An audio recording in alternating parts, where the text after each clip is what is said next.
Graz, Austria. One summer day in 1965, a small car stopped on Vienna's central Heldenplatz or Heroes Square.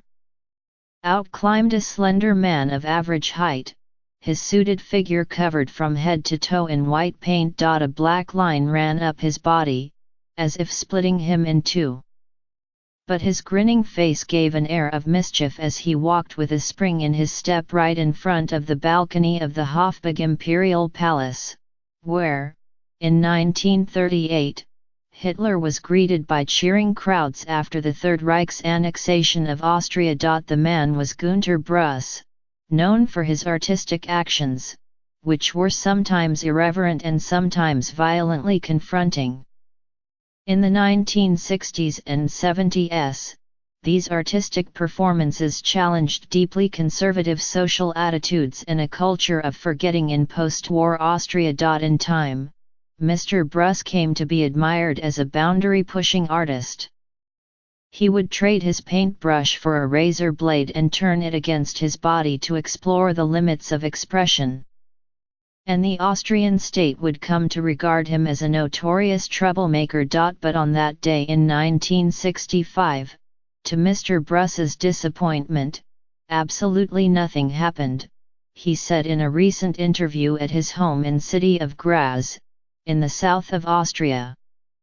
Passers-by were largely unfazed, although a police officer apprehended the living painting, fined Mr. Bruss for disturbing the peace and ushered him into a taxi. Now, more than a half-century later, Mr. Bruss's 80th birthday is being celebrated in Vienna with the exhibition Unrest After the Storm at the Belvedere 21 Museum, and artists and curators say Mr. Bruss's work has taken on renewed significance after Austria's recent right-wing turn. The show opened this month and runs through August 12. Unrest After the Storm brings together works from across Mr. Bruss's eclectic output. These include early informal paintings reminiscent of Jackson Pollock, drawings, illustrated poetry, costume design, and footage and photographs of his shocking actions. It is for his actions that Mr. Bruss is best known. Carefully orchestrated performances involving naked bodies, self-harm, and the use of bodily fluids like excrement, blood, and tears, to explore taboo themes like birth and sexuality. But they are not the main focus of this exhibition. Records of them are shown in dialogue with drawings, paintings, and poems which further explore the limits of the body. Along with other artists like Otto Muhl and Hermann Nitsch, Mr. Bruss formed a group that became known as the Vienna Actionists. Together, they put away the canvas and made their bodies a part of their art. Austria was not a police state but close enough, Mr. Bruss said, sitting at a long wooden table facing snow-covered hills through large bay windows. Post-war Austria was a traditional society, strongly influenced by the church and governed by strict rules. Mr. Bruss recalled being fined as a young man for walking on a patch of grass. We rebelled against this society, said his wife, Anna Bruss, sitting in a wheelchair at the head of the table. It was so unbelievably palpable, how these Nazis were everywhere, on every corner, much more than the police. As Mr. Bruss's notoriety grew, so did the anger some members of the public felt toward him. He and his wife both received death threats, and there was a petition to take away their child. The aim was to break taboos, Mr. Bruss said of his actions. My art doesn't just stink in the physical space but smells in the souls of the people, he said. Mr. Bruss's work was not only taboo-breaking, it was also political. Today, many in the art world here are similarly engaged.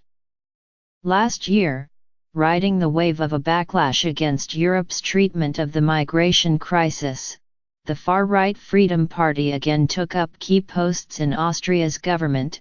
Following a break of over a decade, I feel this political consciousness in his work, said Harold Kretschke, curator of the exhibition. He said that he had selected several works for their political content. One is titled Average Austrians and Austrians by Choice Demand a Ministry of Re-engagement in National Socialist Activities and Excuses, and features these words written on the Austrian flag. Mr. Bruss made this work in 2000, after the Freedom Party achieved a record share of the vote in an election. In 1968, as student protests swept Western Europe, the Vienna Actionists were invited to stage an action in a lecture hall at the University of Vienna. Art and Revolution involved Mr. Bruss cutting himself, urinating, defecating and masturbating while singing Austria's national anthem, in an outrageous effort to show the facts of life with no filters. As a result of the performance, Mr. Bruss was prosecuted for the crime of degrading symbols of the state and fled with his family to exile in West Berlin. In Berlin we found an open and tolerant, liberal society, and my wife didn't even know what the police looked like for the first 2 years, Mr. Bruss said. Ms. Bruss easily found work as a seamstress and later a fashion designer, and Mr. Bruss found new artistic expression in collaborations with other artists. Drawing gave him newfound liberty once he had reached his body's limits.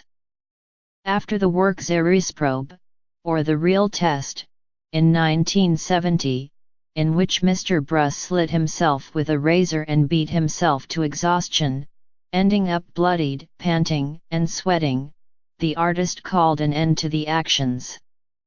The exhibition in Vienna also emphasizes the partnership between Mr. and Ms. Bruss. Valley Export, a feminist visual artist and contemporary of the Actionists, said Mr. Bruss's treatment of women stood out from the rest of the group. She said the actions Mr. and Ms. Bruss collaborated on had a poetic language. Ms. Bruss said she was often asked how she endured being part of her husband's actions, like transfusion, in which Mr. Bruss, naked, painted his wife's body in a space littered with nails and other sharp objects, before engaging in what appeared to be a sex act, while she sat, still and impassive in our partnership, in our common work. This was never a question, Ms. Bruss said. In our work we were comrades, friends, and it was a very natural relationship, Mr. Bruss added immediately.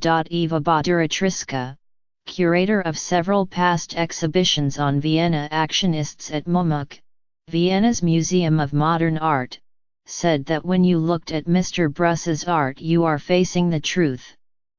She added that watching a work like Zerreißprobe was not a pleasure, in the same way it was not a pleasure to watch the bloody experience of birth, or to see somebody dying or defecating, but when you look away, Ms. Baduratriska said, you are getting into moral territory that may turn out to be problematic for society.